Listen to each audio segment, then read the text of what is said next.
ഇപ്പോൾ 70 ഭീകരർ കൊല്ലപ്പെട്ടു എന്ന വിവരം പി ബസന്ത് ഡൽഹിയിൽ നൽകുന്നു. 9 ഇടങ്ങളിൽ ഇന്ത്യൻ സേന നടത്തിയ ആക്രമണത്തിൽ പാകിസ്ഥാനിൽ നിന്ന് 70 ഭീകരർ എലിമിനേറ്റ് ചെയ്യപ്പെട്ടു എന്നുള്ളതാണ് വിവരം. ഈ 9 കേന്ദ്രങ്ങളിൽ 24 വ്യോമ ആക്രമണങ്ങളാണ് നടന്നത്, മിസൈൽ ആക്രമണങ്ങളാണ് നടന്നത്. ഈ 24 മിസൈൽ ആക്രമണങ്ങളിലായി 70 ഭീകരർ കൊല്ലപ്പെട്ടു എന്നുള്ള വിവരമാണ് ഇപ്പോൾ പുറത്തുവരുന്നത്. ഇതിൽ 60 ഭീകരർക്ക് പരിക്കേറ്റിട്ടുണ്ട്.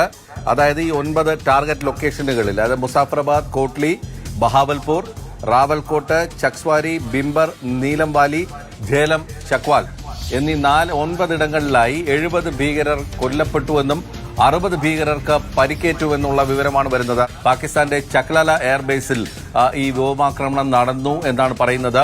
ഈ മർക്കസ് സുബാനല്ലായും അതുപോലെ തന്നെ ലഷ്കറിന്റെ മർക്കസ് തൈബിനും പുറമെ ചക്ലാല വ്യോമ താവളത്തിലും ആക്രമണം ഉണ്ടായിട്ടുണ്ട് എന്നുള്ള ചില സൂചനകളാണ്.